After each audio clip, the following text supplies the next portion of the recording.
छत्तीसगढ़ की माटी का ऋण है मुझ पर। मेरी सारी कला साधना इस ऋण से उऋण होने का प्रयास है।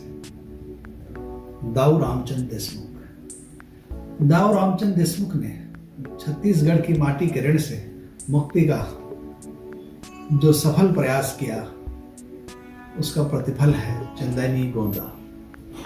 चंदैनी गोंदा छत्तीसगढ़ की सांस्कृतिक अस्मिता का महायज्ञ था। चंदैनी गोंदा दुर्ग से प्रारंभ हुई यात्रा, क्योंकि रामचंद्र देशमुख जी का मुकाम था बघेरा। वैसे तो उनका जन्म पिनकापार में हुआ था और मुझे भी पिनकापार जाने का अवसर मिला। मैं उन्हें नमन करता हूँ। चंदैनी गोंदा की पूरी सांस्कृतिक यात्रा को एक दस्तावेज के रूप में हमारे बीच में उपलब्ध कराया है डॉक्टर सुरेश देशमुख ने। डॉक्टर सुरेश देशमुख जी प्रारंभ से चंदैनी गोंदा से जुड़े थे, दाऊद जी के भतीजे थे और चंदैनी गोंदा में मंच संचालन करते थे और बहुत ही अद्भुत उनकी वाणी। इस पुस्तक में दाऊ रामचंद्र देशमुख के व्यक्तित्व और कृतित्व को भी समाहित किया गया है। हम देखते हैं कि 16 अध्याय में विभक्त इस पुस्तक का प्रकाशक मंडल राजगामी संपदा न्यास राजनांदगांव है, लेकिन संपादक डॉक्टर सुरेश देशमुख यादों के झरोखे के माध्यम से ये बताना चाहते हैं कि एक शोधपरक दृष्टि इस पुस्तक को लेकर है।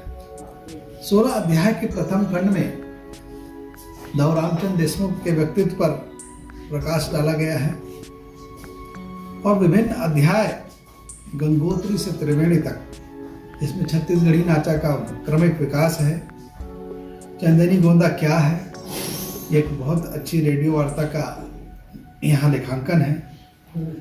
अपने बहुविध आयामों में चंदैनी गोंदा किस प्रकार प्रकट होती है, ये राजकुमार शर्मा ने लिखा है। बहुत सारे संस्मरण और कथा भूमि बड़े बड़े लेखकों के हैं, जिसमें त्रिभुवन पांडे, प्यारेलाल गुप्त, जगन्नाथ शाही, विश्वेन ठाकुर, लाला जगदलपुरी, गणेश खरे। सांस्कृतिक अध्ययन भोर की तलाश शीर्षक से है, जिसमें नारायण लाल परमार, माता चरण मिश्र, हनुमंत नायडू, शेषनारायण चंदेली, पवन दीवान, घनश्याम तिवारी, सतीश जायसवाल, पुरुषोत्तम अनासक्त जैसे लोग हैं। चंदैनी गोंदा में कितने कलाकार थे, कौन थे, इनका परिचय भी है। चंदैनी गोंदा के गीतों का भी बहुत सुंदर इसमें संकलन है। मूल कथानक पर भी दृष्टि डाली गई है और उसका लेखांकन भी हुआ है।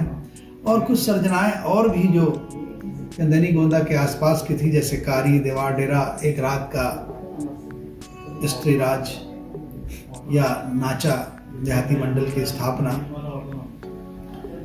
ये पूरे प्रथम खंड में है। द्वितीय खंड में अध्याय 10 से प्रारंभ होने में डॉक्टर रामचंद्र देशमुख के पारिवारिक पृष्ठभूमि पर प्रकाश डाला गया है। सामाजिक परिवर्तन में किस प्रकार लोक कला सहायक होती है, इस बात को कहा गया है।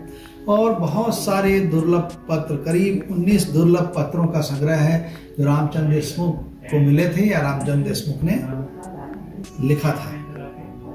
कैसा है चंदैनी गोंदा, कैसी थी उसकी प्रस्तुति, इस पर हरि ठाकुर, जमुना प्रसाद कसार, राम हृदय तिवारी, हमारे परदेसी राम वर्मा जी, विनोद साव जी जैसे लोगों के लेख हैं। और बातचीत है, इंटरव्यू है, जिसमें बड़े बड़े लोगों के इंटरव्यू दूसरों ने लिए चंदैनी गोंदा को लेकर। वो इंटरव्यू है, मेरा भी एक इंटरव्यू है जो मैंने परितोष चक्रवर्ती से लिया था। बहुत सारी भेंट वार्ताएं हैं, महावीर अग्रवाल, परितोष, रचना परमार, मनराखन लाल साहू आदि आदि की।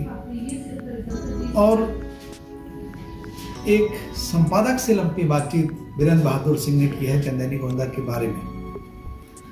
सबसे बड़ी खासियत इसकी एक और है कि परिशिष्ट में ऐसे दुर्लभ चित्रों, हैंडबिल आदि आदि का वर्णन है जो आज के समय पर मिलते नहीं। उस समय जो चंदैनी गोंदा की स्मारिका निकली थी 1976 में, उस स्मारिका को यथावत संपादन करके इसमें प्रस्तुत किया गया है।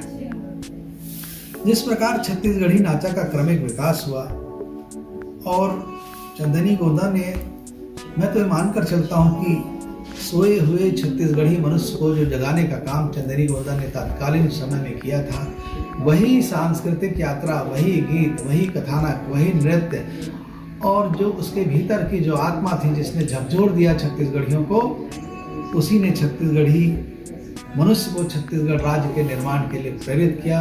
और आज जो सांस्कृतिक अस्मिता का दौर दिखाई देता है भूपेश बघेल जी के समय में, वो समय जो आज का समय है, ये पूरा का पूरा हम जब देखते हैं कि इसकी पृष्ठभूमि, इसके नींव कहाँ पर दिखाई देती है, तो लगता है कि चंदेनी गोंदा ही है जिसने न केवल भूपेश बघेल और हम जैसे लोगों को प्रेरित किया और इस राज्य में लोगों को आह्वान किया, खासकर छत्तीसगढ़ी मनुष्य को, कि वो फिर से उठे, जागे, अपने खान पान, रहन सहन, नाचा, संस्कृति, लोक कथा, लोक गाथा, अपने समूचे जनजीवन, समूची अस्मिता को पहचाने और एक नए संदर्भ में, एक नए छत्तीसगढ़ में निवास करे, जिए और गर्व महसूस करे।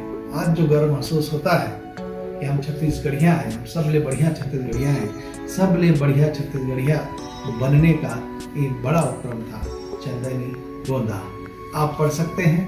वैभव प्रकाशन की सहयोगी सर्वप्रिय प्रकाशन जो एक बड़ी सहकारी संस्था है छत्तीसगढ़ की, जो सरकारी स्तर पर प्रकाशित कर रही है, उसने इस पुस्तक का प्रकाशन किया है। 800 रुपये मूल्य जरूर है, लेकिन ये पुस्तक बहुत मोटी और बहुत महत्वपूर्ण और बहुत उत्तम क्वालिटी से प्रकाशित हुई है। इसे देखते ही, इसे छूते ही लगता है कि मैं चंदेनी गोंदा के पास पहुंच गया हूं और गीत गुनगुना रहा हूं। मेरे आसपास लक्ष्मण मस्तूरिया दिखाई देते हैं, मेरे आसपास वो कवि लेखक दिखाई देते हैं जो चंदेनी गोंदा में थे। मैं खुद रामदयाल तिवारी स्कूल में जब मैं करीब 12-13 साल का था, चंदेनी गोंदा देखने अपनी नानी के साथ गया था। और मुझे अच्छी तरह याद है कि लोग सुबह से या एक दिन पहले से मैदान में बोरा बिछाकर या चूने से चिन्हित कर लेते थे कि मेरे बैठने की जगह है। और इतनी 10, 15, 20, 25 हजार लोगों की भीड़ अचानक से आ उमड़ती थी और जर्रा जर्रा चंदेनी गोंदा के संगीत से गूंजने लगता था और सुमधुर आवाज आती थी कि छनर छनर पैरी बाजे, खनर खनर चोली। पंडित रविशंकर शुक्ल, जो गीतकार रविशंकर शुक्ल हैं, उन्होंने भी बहुत अच्छे ढंग से इसमें गीत लिखे। अनेक गीत आज प्रचलित हैं, लोक में चल रहे हैं, छत्तीसगढ़ की अस्मिता का गान करते हैं। और चाहे वो दीवार गीत हो, पनवानी हो, तो हम विभिन्न कलाएं नृत्य की देखते हैं, उन सबको इसमें समाहित किया गया था। प्यारेलाल गुप्त या जो अपन कदरिया या दीवार गीत सुनते हैं, सब इसमें हमको दिखाई देता है। दुर्लभ और ऐसे गीतकार जिनका नाम हम भूल चुके हैं, हमें याद भी नहीं है, ऐसे लोग भी हैं। तो हम बात यहाँ समाप्त करते हैं। आप इस पुस्तक को जरूर पढ़ें और इस विश्वास के साथ, देखो खुल गए चंदेनी गोंदा, खुल गए चंदेनी गोंदा, खुल गए एक हर रंग रूप हा जीवा मिश्री साही घुर गए, ऐसन पुलिस गोंदा चंदेनी कि कुछ कहीं नहीं जाए, बघेरा माँ पुलिस भारत भर में।